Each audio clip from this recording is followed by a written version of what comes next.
Vamos a concluir hoy con nuestra serie de Jesús para nosotros hoy, y hemos estado hablando básicamente es una extensión de la presentación del Evangelio para ver la relevancia de Cristo en nuestras propias vidas el día de hoy. Hemos estado hablando desde la aflicción de Cristo hasta su muerte, hasta su resurrección, el señorío, y vamos a hablar de manera muy breve hoy acerca del futuro. ¿Qué es lo que nos habla la Biblia acerca del futuro para nosotros? Hace unos domingos estuvimos hablando acerca del temor, del miedo, de la angustia, de la depresión, y mencionaba yo en ese entonces este cuento de los hermanos Grimm, donde hay un niño que no conoce el miedo y sale al mundo a la aventura para ver si logra conocer el miedo, y por alguna causa no lo conoce, y sobre ese cuento se han hecho diferentes reflexiones. Lo comenté ese día de manera muy breve, pero compartía un principio con respecto a este cuento, y es que esperanza y angustia, esperanza y temor, esperanza y depresión tienen en común que las dos miran hacia el futuro, tienen en común que las dos están esperando alguna circunstancia a futura y que no saben cómo posicionarse con respecto a esta circunstancia. Podemos saber que vienen cosas difíciles para nosotros y podemos decidir si vamos a vivirlas en esperanza o vamos a vivirlas en temor, si creemos que va a ser algo malo, si creemos que va a ser algo bueno. Y si algo debe dejarnos para nosotros el estudio de la Biblia y el estudio de Cristo es esperanza. Hubo un teólogo alemán, Jürgen Moltmann, de quien hemos estado tomando base para estos sermones, y él desarrolla algo que se llama teología de la esperanza, y decía: toda teología, todo estudio de la Biblia serio y profundo tiene que dejarnos con un profundo sentido de la esperanza. Esto al contraste al otro teólogo alemán, Karl Barth, que decía que la teología era gozo, y decía: si tú estás estudiando la Biblia y estás viviendo a Cristo y estás tratando de descubrir a Jesús y dedicándote al estudio profundo, decía él, no puedes más que encontrar gozo en ese estudio y encontrar que Cristo ha hecho algo poderoso por nosotros. De la misma manera, Moltmann va a decir: la teología es esperanza. La búsqueda de Dios, el estudio de su palabra, el estudio de su presencia, nos va a dejar esperanza para nosotros. Entonces vamos a hablar hoy acerca de Jesús y nuestro futuro, que es el tema del día de hoy. Con esto vamos a concluir la serie que hemos estado llevando los últimos domingos. La Biblia nos va a dar una esperanza de un mejor futuro, y esto es algo que debemos de establecer como un principio para nuestras vidas, sabiendo que lo que estamos viviendo el día de hoy va a ser mucho más glorioso el día de mañana. No sabemos cuáles serán las circunstancias por las cuales atravesemos, pero podemos encontrarnos que la promesa bíblica es que Dios va a poner en orden todas las cosas. Lo menciona el teólogo anglicano N.T. Wright cuando dice que cuando Cristo viene en su encarnación es una anunciación de Dios para los reinos, de decir: vengo a poner las cosas en su lugar. Esa frase me fascina. Podemos esperar que el reino de Dios poco a poco está poniendo las cosas en su lugar y que está creciendo y extendiéndose por medio del mundo y por medio de la iglesia en todo el mundo. Pero si no entendemos esta perspectiva de avance del reino de Dios, vamos a quedarnos únicamente con toda esta visión y esta perspectiva pesimista en la cual decimos: el mundo va a empeorar, ¿para qué hacemos algo? Esta es una frase que se escucha mucho dentro del ambiente evangélico. El mundo va a empeorar, ¿para qué nos esforzamos? Hay hasta un chiste ya que se maneja en internet que dice: y vendrán cosas peores, dice la Biblia. Y lo ves en las notas del Deforma y de los periódicos y donde quieras, que ponen una nota de que los chilangos inventaron una nieve con pan, con bolillo. Y ves a los comentarios y nunca falta el comentario: vendrán cosas peores, dice la Biblia. Y eso lo utilizamos para todo. Pero eso viene precisamente por una frase que hemos utilizado y hemos abusado dentro de la iglesia. Vendrán cosas peores. Viene un tiempo de tribulación. La Biblia lo estipula de manera muy clara. Viene un tiempo de gran tribulación para el mundo, pero viene un tiempo de gran esperanza para la humanidad. Viene un tiempo de gran salvación y viene un tiempo de una manifestación gloriosa del reino de Dios en este mundo, porque Dios en última instancia pondrá en orden a los reinos de este mundo y a su creación. Y esa es la promesa que nosotros entendemos. Cuando nosotros hablamos de uno de los pilares de la iglesia, va a ser la misión, y cuando hablamos acerca de la misión pensamos en misiones inmediatamente, y lo hemos explicado a lo largo de los años. Misión no es misiones. Misión es ese principio bíblico que encontramos en la Biblia desde Génesis a Apocalipsis, en el cual se desarrolla el propósito de Dios y que en última instancia tiene diferentes culminaciones según diferentes libros de la Biblia, Pero por lo menos Juan el apóstol, escribiendo el Apocalipsis, y el mismo Pablo van a concluir en que la misión de Dios concluye en toda la creación siendo restaurada, dando gloria a Dios. Cuando reducimos misión a misiones, pensamos en vamos a mandar a una gente aquí lejos. Y esto se trata. Pero la misión es, en última instancia, toda la creación va a ser restaurada de tal manera que presente gloria a Dios. De eso se trata el reino de los cielos. No únicamente una doctrina que tiene que ver con la salvación del hombre, sino con la restauración de todas las cosas, como lo dice Pedro en su discurso en Hechos capítulo 2, hasta que venga el tiempo de la restauración de todas las cosas. Y me fascina esa frase porque no nos habla de misión en términos de salvación humana, sino nos habla de restauración, de reconciliación, de todo lo que está en el mundo fuera de orden será puesto en orden para dar gloria a Dios. Y la misma creación, los animales, las plantas, los planetas, los cielos, la tierra, todo será unido con su creador para presentar gloria al Padre. Tenemos una visión muy limitada de lo que misiones son. Entonces, en última instancia, la palabra nos habla de una esperanza, de un mejor futuro. El cristiano cree en Dios y por lo tanto espera también el regreso de Cristo. Esa venida que hemos anunciado durante 2000 años, la iglesia no ha sido tímida en anunciar el regreso de Cristo una y otra ocasión, y siguen pasando los años y seguiremos diciendo con la misma convicción: Señor, ven. Apocalipsis una vez más nos dice: el Espíritu y la iglesia dicen ven. La iglesia constantemente está anhelando el regreso de Cristo y sabemos que ha de regresar por su pueblo, y esta es la esperanza que tenemos. Voy a cambiar el micrófono porque no sé si es el micrófono.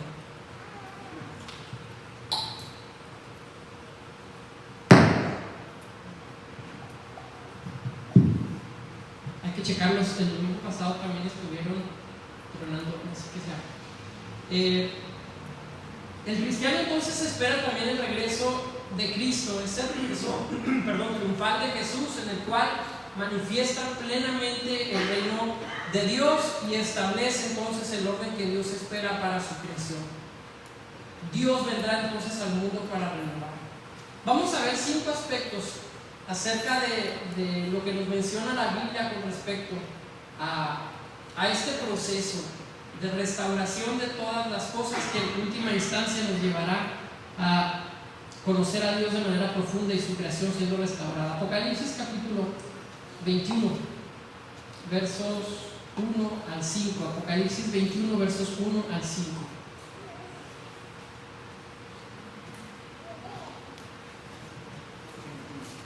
Apocalipsis 21, versos 1 al 5.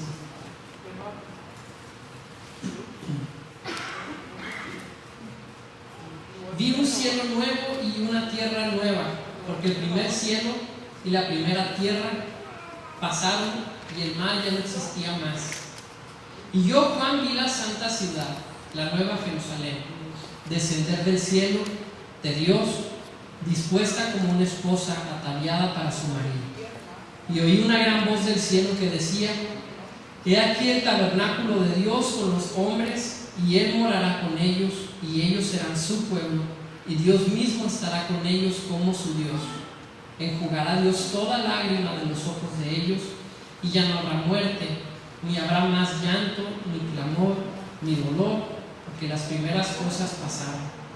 Y el que estaba sentado en el trono dijo: He aquí yo hago nuevas todas las cosas. Y me dijo: Escribe, porque estas palabras son fieles y verdaderas. Juan, dentro de toda esta visión que tiene del Apocalipsis, puede en el capítulo 21 vislumbrar un mejor mañana para la creación de Dios. Y si ponemos atención a los versos que acabamos de leer, nos damos cuenta que este anhelo de Dios habitando junto con su creación no es un anunciamiento nuevo que aparezca en la Biblia, sino que durante muchos años, durante mucho tiempo, el Señor ha estado anunciando que quiere habitar en medio de nosotros. Hemos estado estudiando el Pentateuco estos últimos meses y nos damos cuenta que la promesa que leemos en Apocalipsis 21 es tan parecida a la promesa que Dios le había dado a la nación de Israel. La promesa era: voy a habitar con ustedes voy a hacer un pueblo para mí. Pongan atención al verso 3, Apocalipsis 21, verso 3. Y oí una gran voz del cielo que decía: he aquí el tabernáculo de Dios con los hombres, y Él morará con ellos, y ellos serán su pueblo, y Dios mismo estará con ellos como su Dios. Por supuesto, el lenguaje del versículo 3 nos remonta a la salida de Israel de Egipto, cuando Dios les dice: voy a hacer un tabernáculo y voy a habitar entre ustedes. Y toda esta figura que hemos estado nosotros escuchando durante mucho tiempo, donde Dios establece un tabernáculo para morar en medio de la nación de Israel. Pero esto es solamente una sombra de lo que Cristo iba a manifestar en su venida, donde Juan capítulo 1 verso 16 nos va a decir que Él habitó entre nosotros y vimos su gloria como del unigénito del Padre, lleno de gracia y de verdad. Este capítulo 1, 16 del libro de Juan nos dice: habitó entre nosotros, hizo un tabernáculo, hizo un espacio para vivir en nosotros. De alguna manera vemos tres manifestaciones diferentes del mismo principio. En Éxodo nos damos cuenta que mientras la nación de Israel salía de Egipto, Dios hace un tabernáculo de materia, de piedras, de madera, de tela, porque Dios quería habitar con ellos. Viene Cristo encarnado y Juan nos dice: una vez más Cristo habitó entre nosotros. Pero la visión de Juan en el Apocalipsis es una tercera manifestación de lo mismo. Vendrá un momento, he aquí el tabernáculo de Dios con los hombres. Esa anunciación de que Cristo no solamente está con nosotros, con su iglesia, habitando constantemente, sino que llegará el momento en que en toda la creación y en todo lo creado, el tabernáculo de Dios se establece. Dios habitando dentro de su creación. Y eso es la gran paradoja de la creación. Dios no cabe en su creación, pero decide habitar en su creación. Hay un libro, uno de mis primeros libros cristianos que leí fue uno de Max Lucado que se llamaba Mi Salvador y mi Vecino. Y no sé si porque fue de los primeros libros que leí, pero me fascinó ese libro. Después leí a Max Lucado y ya no me gustó tanto. Pero cada vez que conozco a una persona nueva que quiero compartirle algo de Cristo, normalmente le compro un libro de Max Lucado, el que sea, y se lo regalo porque yo encontré mucha bendición en sus palabras. Y me llamó tanto la atención en el capítulo 1, eso fue hace muchos años que no lo voy a recordar exactamente, pero habla de esta situación paradójica en la cual nos dice: el Salvador del mundo, el Creador del universo naciendo en un pesebre, el Creador de todos los humanos con un ombligo, el que sostiene todas las cosas con la palabra de su poder envuelto en pañales. Y nos habla de toda esta paradoja que mismo San Agustín también, ahí iba a decir San Agustín, le copió a Max Lucado, pero se me hace como un poco al revés, donde San Agustín lo mencionaba como de una manera mucho más poética, y luego dice la justicia de Dios siendo enjuiciada en la cruz. Y Agustín utiliza un montón de la verdad de Dios acusada con mentiras. Empieza a utilizar todas estas analogías de la cruz. Un texto fascinante de San Agustín. Pero a lo que voy es, de alguna manera lo que está viendo Juan es esta plenitud de vida en la cual la creación y Dios logran habitar en una perfecta comunión eterna. Dios decide habitar como un tabernáculo en su creación. He aquí el tabernáculo de Dios con los hombres.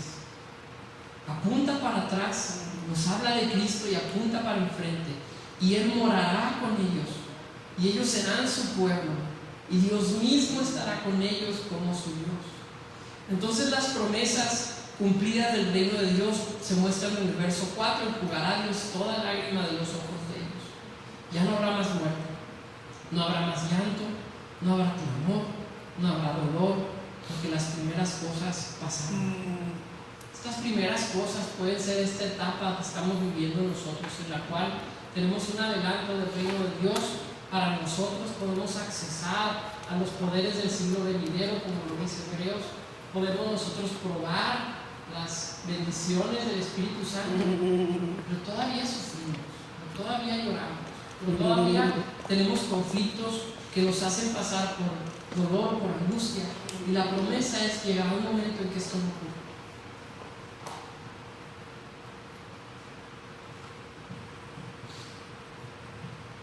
El cristiano tiene que pensar más en esto.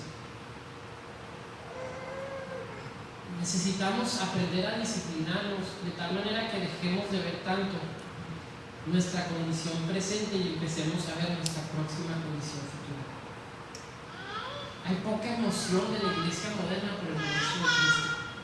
¿Saben que vivimos en la época más cómoda que ha existido en toda la humanidad?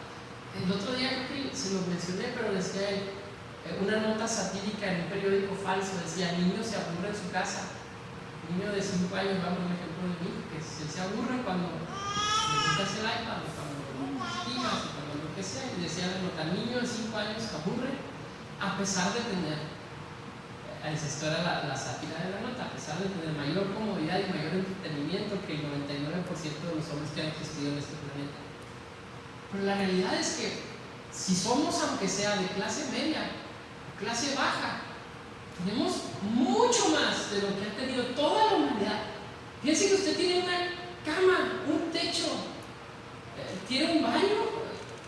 Cuando vaya al baño hoy en la tarde, cuando le baje al baño, diga: ¡qué maravilla de tecnología! ¿Sabe cómo se inventaron los perfumes? En los castillos, en los palacios europeos, la clase alta, la monarquía, como el baño no era común y como no había baños y no había drenajes y pues había espacios donde uno tenía que hacer sus necesidades, la pestilencia era terrible. Empiezan a inventar este tipo de cosas para mitigar los olores y salen los perfumes, y luego ya, como pasa a veces con los niños que no se vayan ni 7 días, traen su perfume, pero ahí queda un olorcito ahí escondido que no sabes de qué es. Pues así hagan de cuenta que estaba pasando en esa época. Pero estamos viviendo épocas de tremenda comodidad que ha hecho que la iglesia no voltee a ver al futuro. No esperamos mejores tiempos porque estamos cómodos en esto. Ahí es donde me pregunto si el Señor tiene que pasarnos por tribulación. Ahí es donde me pregunto si la iglesia tiene que pasar por persecución. Ahí es donde me pregunto si la iglesia de México de este siglo, de Chihuahua, no estará cayendo en un pecado que no estamos viendo y que nos impiden poner los ojos en las cosas de arriba y que solamente estemos viviendo el día a día porque realmente tenemos una buena vida.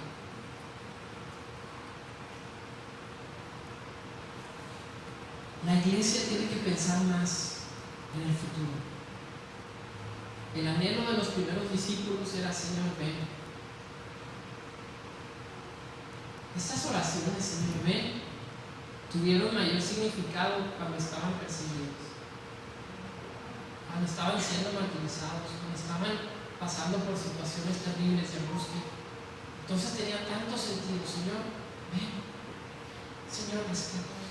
Señor, ayúdame. Anhelo ese momento de redención. Anhelo ese momento cuando pongas las cosas en orden. Y entonces, como dice tu palabra, Señor, en Apocalipsis 21, ya no va a haber muerte, ya no va a haber lágrimas, no habrá llanto, no habrá clamor, no habrá dolor, porque todas estas cosas, Señor, habrán pasado. Entonces, en el punto número 1, la gran visión del futuro de Dios. Así lo puse en el punto número 1, una gran visión que nos presenta Apocalipsis del futuro de Dios. Pero lo que estamos tratando de hablar hoy es acerca de Jesús y nuestro futuro, y particularmente estamos hablando del desarrollo del reino de Dios hasta llevarnos a ese futuro. Punto número 2, 2 Corintios capítulo 5. 2 Corintios capítulo 5, versos 17 al 19.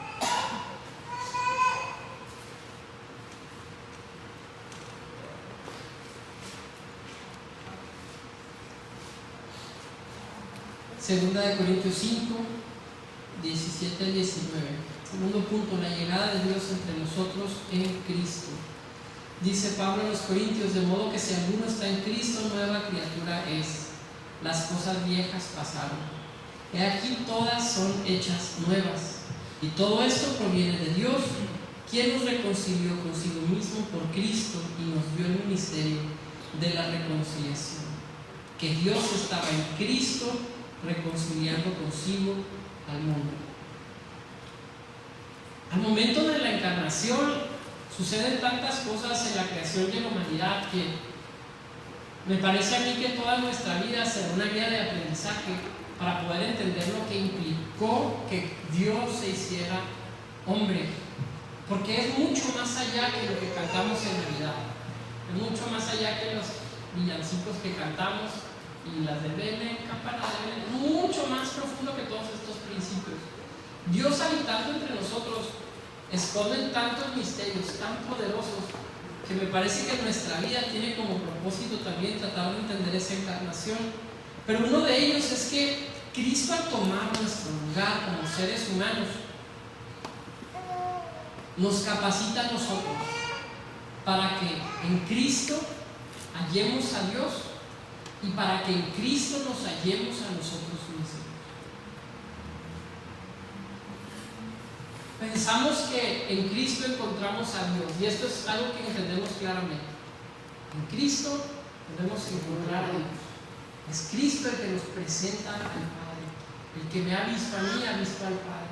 Es Cristo el que nos presenta de manera que podamos digerir al Dios indigerible. Es Cristo entendible, la parte visible de ese Dios inentendible. Pero además de ver a Dios en Cristo, hermanos, podemos vernos a nosotros mismos en Jesús. ¿A qué me refiero con eso? Que encontramos nuestro propósito al mirar la vida de Cristo.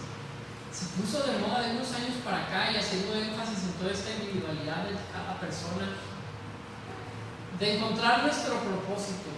Y como les dije el domingo pasado, ya las predicaciones parecemos más coaching motivacional, que está motivando a la gente a encontrar su propio futuro, su propia realización. Encuentra tu propósito. Y hay tantos libros cristianos bajo estos títulos, y me parece que perdemos un poco de vista el darnos cuenta que no es solamente una posición motivacional de encontrar tu propósito particular en el cual Dios te llama a ti, particularmente a un área. Puedes llamarle academia, puedes llamarle negocios, puedes llamarle un ministerio. Va mucho más allá. Tú encuentras tu vida escondida en Cristo, porque Cristo nos manifiesta lo que la humanidad debió de haber estado viviendo eternamente. Hombres y mujeres sometidos al señorío del Espíritu Santo, dando gloria a Dios. ¿Quieres un propósito para tu vida? Tu propósito es glorificar a Dios. Lo vas a hacer a través de lo que tú quieras, del ministerio, de los negocios, de la escuela, de tu familia, pero no es tu fin. Tu fin no es tener una buena familia. Tu fin es dar gloria a Dios a través de tu familia. Tu fin no es tener un negocio próspero, grande. En el año 70, creo que fueron en los 70, hubo una palabra profética que se dio que de pronto todo el mundo lo traía, y hasta la fecha tengo amigos que lo siguen predicando, y me parece que pueden cometer errores en este sentido, porque la palabra profética hablaba de los 7 reinos del mundo, y tomaban algún texto de Apocalipsis diciendo estos son los 7 reinos del mundo, y lo aplican a las diferentes esferas de la sociedad, y se desarrolló toda una doctrina con respecto a los 7 reinos. Entiendo que tengamos la capacidad de entrar a esos reinos, pero los reinos no son el fin. El que tú seas un empresario cristiano no es el fin en sí mismo. El que a ti te vaya bien en los negocios no es un fin en sí mismo, pero la gloria del Padre. Que Dios sea glorificado a través de tu vida por lo que tú haces. Entonces ese es un fin en sí mismo. Señor, que tú seas glorificado. Yo me quiero casar, pero no es tu realización. Es que quiero dar gloria a tu nombre, Señor. Quiero que tú seas exaltado. Quiero que tu evangelio sea conocido. Quiero que Jesús, como dice la oración, santificado sea tu nombre. Mi oración es que tu nombre sea tratado de manera distinta entre los pueblos. Que tu nombre sea separado, sea santificado, sea tratado como una cosa distinta. La oración santificado sea tu nombre recibe muy bien el propósito del ser humano. Señor, oro para que lo que yo haga cause que tu nombre sea tomado de manera distinta, tratado de manera diferente. Ya el Nuevo Testamento nos hace esta advertencia y nos dicen: por causa de ustedes el nombre de Dios es blasfemado. Bueno, el santificado sea tu nombre es todo lo opuesto. Señor, no permitas que tu nombre sea blasfemado por mi causa. Acaba de pasar esta situación con los de la secta esta de Jalisco. Millones de personas Y tras acusaciones generacionales, una tras otra, el abuelo, el padre y el hijo, como el padre y el hijo. Y se me figuraba mucho algo que está sucediendo en Corea del Norte. ¿Se acuerdan cuando nos platicaron de esta filosofía coreana? No recuerdo el nombre en este momento. Tal vez ahorita la recuerde, donde ellos son las deificaciones, los tres emperadores. Y estos hombres de esta secta eran tratados bajo el mismo principio, eran el apóstol de Jesucristo, y esto les llevaba a entender que fuera de la iglesia no había salvación. Eso lo convierte automáticamente en secta por definición. Pero acaba de suceder que cometen estos pecados terribles de abuso sexual, tráfico de personas, producción de pornografía infantil, que en México es el número 1 país en el mundo de producción de pornografía infantil, y número 2 en consumo de pornografía infantil en el mundo. ¿Y qué pasa? El nombre de Dios es blasfemado por causa de ellos. No es la luz del mundo los que se queman, es la iglesia cristiana, es todo el que tenga el apellido de Cristo. Es que los curas, y ellos son católicos y nosotros somos protestantes. ¿Y qué hay de los protestantes? ¿Qué hay de los abusos de los pastores? Y no solo los pastores, ¿y qué hay de nuestro propio pecado que hace blasfemar? ¿Qué hay de mi pecado que hace blasfemar a mis hijos? ¿Qué hay de mi pecado que hace blasfemar a la familia política? ¿Qué hay de mí? No solamente se trata de que ellos blasfemen y mira, Señor, lo mal que están haciendo a tu nombre, es yo que estoy haciendo. Por eso esta oración, santificado sea tu nombre, significa, Señor, mi propósito de vida es que tu nombre pueda ser exaltado. Estamos hablando de propósitos, estamos mencionando entonces que mi propósito es que Cristo sea glorificado. Y en ese sentido entonces podemos encontrarnos a nosotros mismos en Cristo. Vemos que Cristo tenía como fin exaltar y glorificar al Padre.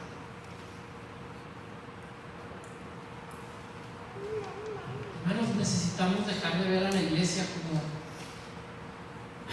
Yo sé que las palabras cruz social está tan manoseada, yo lo he escuchado desde que soy chiquito. Pero mientras más lo pienso, no encuentro otra definición.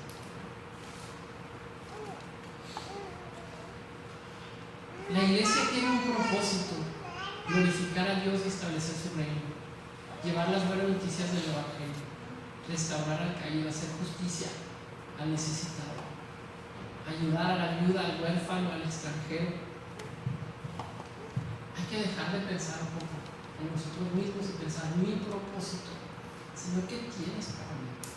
¿Quién soy yo? Quiero ser importante porque soy cristiano. Yo pasé por ese mal muchos años, les he platicado. Les he platicado de un cuaderno con todo lo grandioso que va a ser ahora.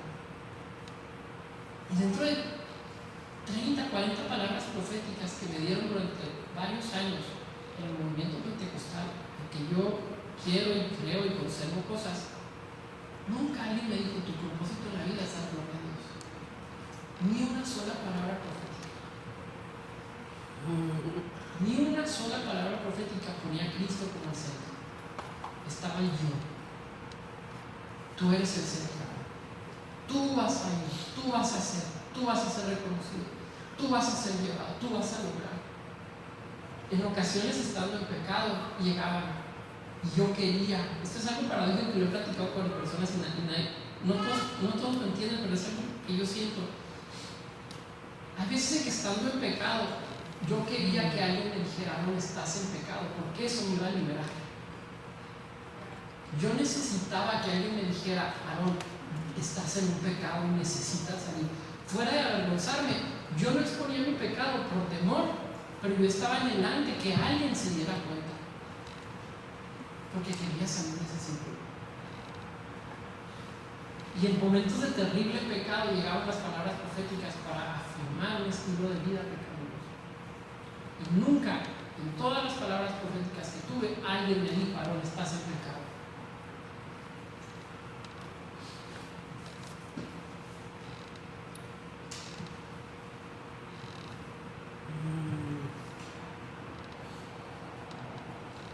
Apocalipsis capítulo 2 y capítulo 3 nos mencionan palabras proféticas de parte de que está dando el profeta Juan para las 7 iglesias.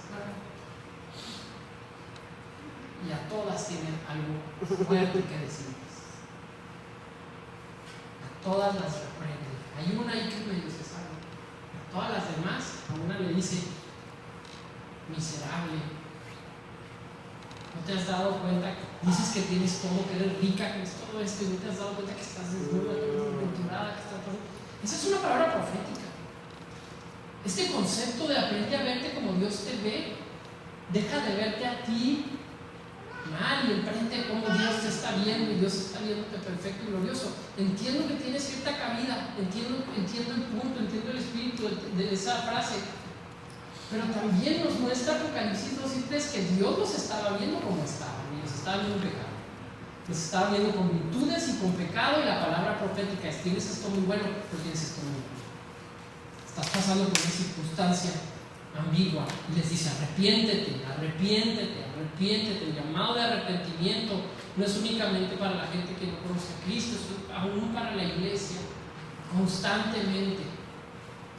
Porque toleras a esa mujer Jezabel, porque haces esto, porque haces lo otro, y la reprensión de parte de Dios es fuerte. Entonces, en Cristo hallamos a Dios, en Cristo nos hallamos a nosotros mismos con un propósito de vida.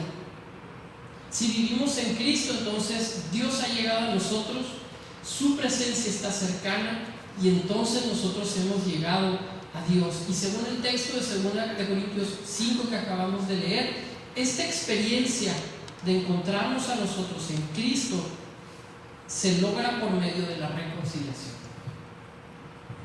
Entonces, sé que es un mensaje un poquito complejo, pero punto número 1: entendemos la gran visión del futuro de Dios.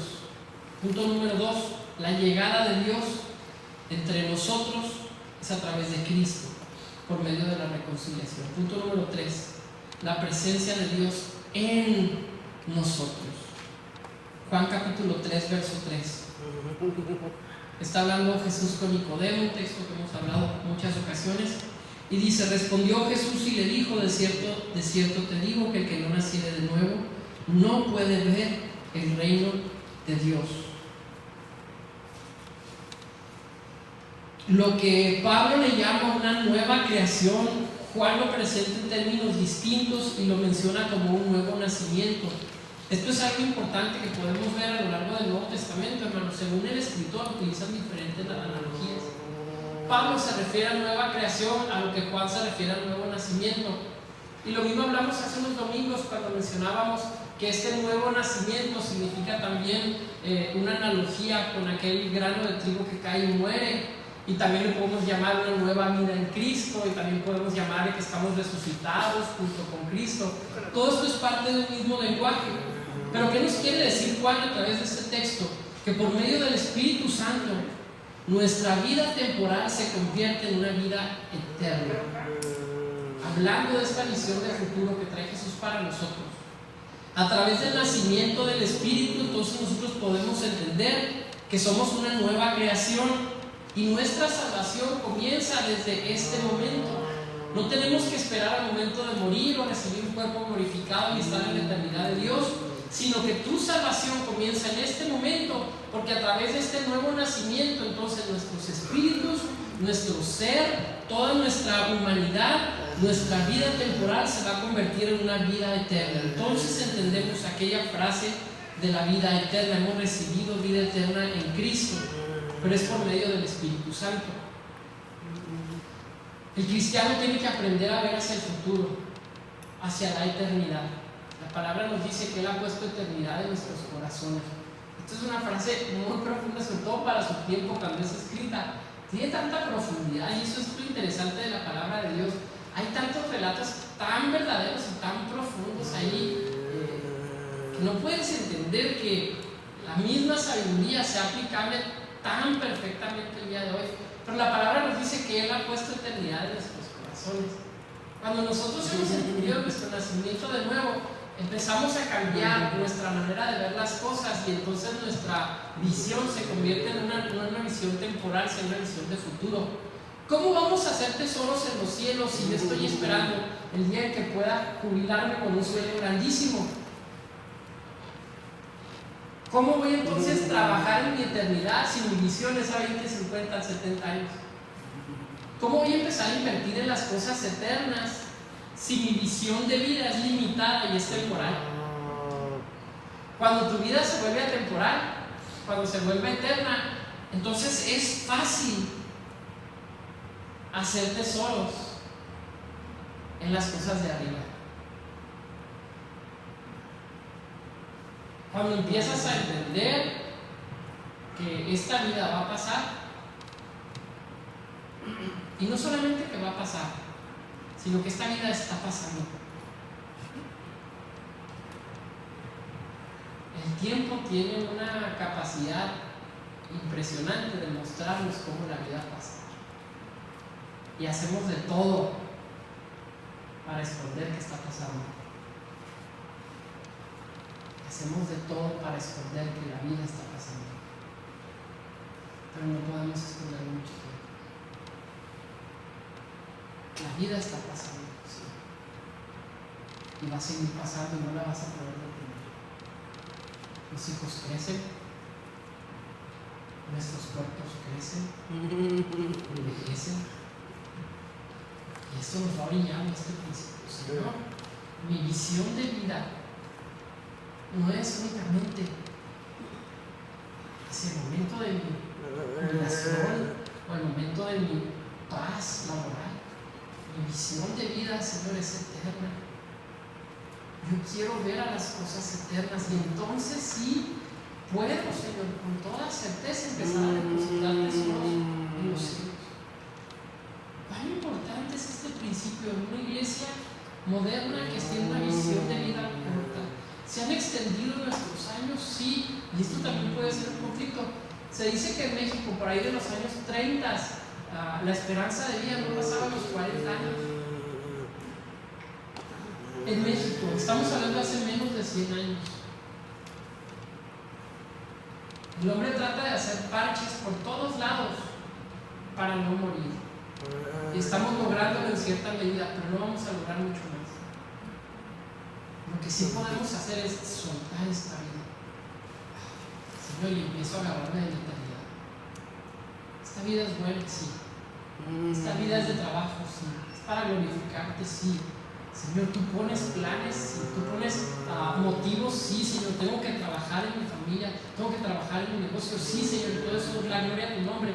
Pero no estoy trabajando por esta vida, estoy trabajando por la vida eterna. Entonces, hay que entender que nuestra vida temporal se convierte en una vida eterna cuando logramos nosotros nacer del Espíritu y entonces tener una visión a futuro. Último punto, son 4 puntos. Efesios capítulo 4, versos 17 en adelante.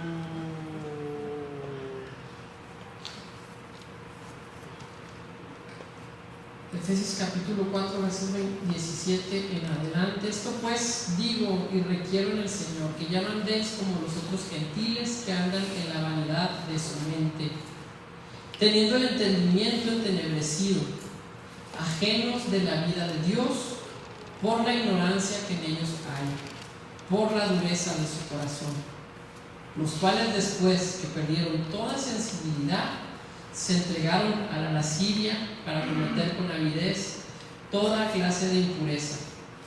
Mas vosotros no habéis aprendido así a Cristo. Si en verdad le habéis oído y habéis sido por él enseñados, conforme a la verdad que está en Cristo, en cuanto a la pasada manera de vivir, despojaos del viejo hombre que está viciado conforme a los deseos engañosos, y renovaos en el espíritu de vuestra mente, y vestidos del nuevo hombre, creados según Dios en la justicia y santidad de la verdad. Me había hecho una pregunta durante algún tiempo: Señor, ¿cómo se vive la vida del reino? Somos nueva creación, soy una persona que ha nacido de nuevo, y la verdad es que no me parezco mucho a una persona que era Aarón que era antes. La frase de Lutero en este año ha sido esa. Pensé que en las aguas bautismales el viejo hombre se iba a ahogar, pero después de salir del agua me di cuenta que sabía nadar.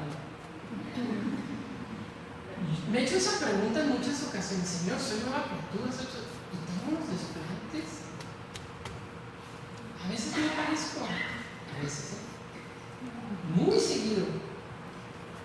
Nueva criatura, ¿qué significa? Soy una nueva creación. ¿Puedo confiar en el mensaje del Evangelio si a veces mi vida pareciera no tener esa congruencia? Y aquí es donde tiene mucho que ver la perspectiva, y la vida te va enseñando ciertas cosas. Cuando nos vemos a nosotros mismos, podemos, por lo general, si solamente nos vemos a nosotros mismos, tener un concepto errado. El egoísmo crea conceptos errados de nosotros mismos. El egoísmo es vernos a nosotros mismos únicamente. Cuando vemos a Cristo y luego nos vemos a nosotros, ya no nos vemos tan bonitos. ¿No les ha pasado que tienes algo en tu casa? Tienes una televisión de 20 pulgadas y tú la ves todos los días y estás conforme con esa televisión y dices, qué bonita televisión, y no piensas nunca que estás hablando, está bien. Pero resulta que te vas a la casa del vecino un día a pasar la tarde a ver el juego de americano, porque va a ser el Super Bowl, y el vecino tiene una televisión de 60 pulgadas. Y de pronto dices, qué bonita esa televisión. El problema no es la televisión del vecino, el problema es cuando regresas a ver tu propia televisión y dices, ¿por qué está tan chiquita mi televisión? Y empiezas a tener esta comparación en la cual, una vez que has visto algo más excelente, lo que antes considerabas normal ya no es tan excelente. Cuando empiezas a ver a Cristo y luego empiezas a verte a ti, dices, Señor, tengo mucho que trabajar. Cuando empiezas a tener comunión con Dios, con su Espíritu Santo, empiezas a voltear a verte a ti y dices, no soy tan grandioso como yo creo, no soy tan buen predicador como yo creo, no soy el gran hombre de negocios como yo creo, no soy el gran pastor, no soy el gran misionero, no soy el gran empleado que yo creo, porque te estoy viendo a ti. Pero cuando empiezas a ver a Cristo, empiezas a compararte, y no es una comparación que te haga sentir mal, sino una comparación que te inspira. Señor, ayúdame a ser como tú, quiero crecer, quiero ser mejor, quiero ser más santo, quiero encontrarme contigo. Pero cuando nos vemos únicamente a nosotros mismos, parece que todo está bien y no nos damos cuenta de nuestros errores. Pero menciono que la vida te va enseñando cosas, porque mientras me he hecho esta pregunta de ¿será que es cierto el cristianismo? Porque yo veo que mi vida tal vez no es lo mejor del mundo. Van pasando los años, hermano, y te das cuenta que quien camina lejos del Señor, su fin es muerte. Quien camina con Cristo se da cuenta que su fin es vida, es gozo, es paz. Y pasan los años y empiezas a ver al necio que en un momento tenía las grandes bendiciones que tú querías, y te das cuenta de su fin. Y cuando has caminado con Cristo, empiezas a estar satisfecho con tu vida, tratando de crecer en tu santificación, viendo a Cristo y luego viéndote a ti. Pero te das cuenta que el cristianismo tiene todo el sentido del mundo para vivir esta vida. El mensaje del Evangelio realmente tiene poder para transformar nuestras vidas, y lo está haciendo a pesar de que nosotros en ocasiones creamos que no lo está haciendo así. Yo me sigo viendo el pecado. Vamos a dar unos años, no te preocupes. ¿Se acuerdan de la predicación pasada hablando de Isaías capítulo 40? Dice los últimos versos, pero los que esperan en Jehová tendrán nuevas fuerzas. Y la culminación de la predicación pasada era: espera en Jehová, espera en Dios, espera. Y eventualmente vas a empezar a ver, a darte cuenta cómo en el camino empieza a caer la gente, los que están lejos del Señor, los que hacen maldad, los que aparentemente estaban prosperados, los que aparentemente eran poderosos, empiezan a caer a un lado tuyo, y tú con un paso lento, pero en Cristo empiezas a encontrar victoria. Porque esto no es inmediato. Y me ha pasado, y lo he visto aún en congregaciones bueno, pero he visto cómo hay gente que se dedica tanto al ministerio, tan sanamente. Lo estaba platicando con una amiga el día de ayer que estuvimos allá con Mami, Estaba platicando con una amiga que es esposa de un pastor, es un pastor de la iglesia. Y le decía, es que yo veo a tu esposo que es disciplinado, es un hombre de Dios, busca obedecer a Dios, busca su palabra y está caminando poco a poco. Y ahí están los frutos después de muchos años. Pero en ocasiones queremos que esto despegue. Queremos que mi vida cambie radicalmente. Queremos que todas las cosas se arreglen radicalmente. Pero la palabra nos enseña que esto es un proceso y que tenemos que esperar también en el Señor. Entonces, hablo esto porque Efesios 4 nos va a mostrar esa vida del reino, cómo un cristiano tiene que aprender a caminar. Entonces, Pablo les hace esta instrucción: ya no anden como los gentiles, que andan en la ¿qué? Vanidad de su mente. Identifica la vanidad. El punto número 4 es que el futuro de Dios adelanta un cambio en nuestras vidas.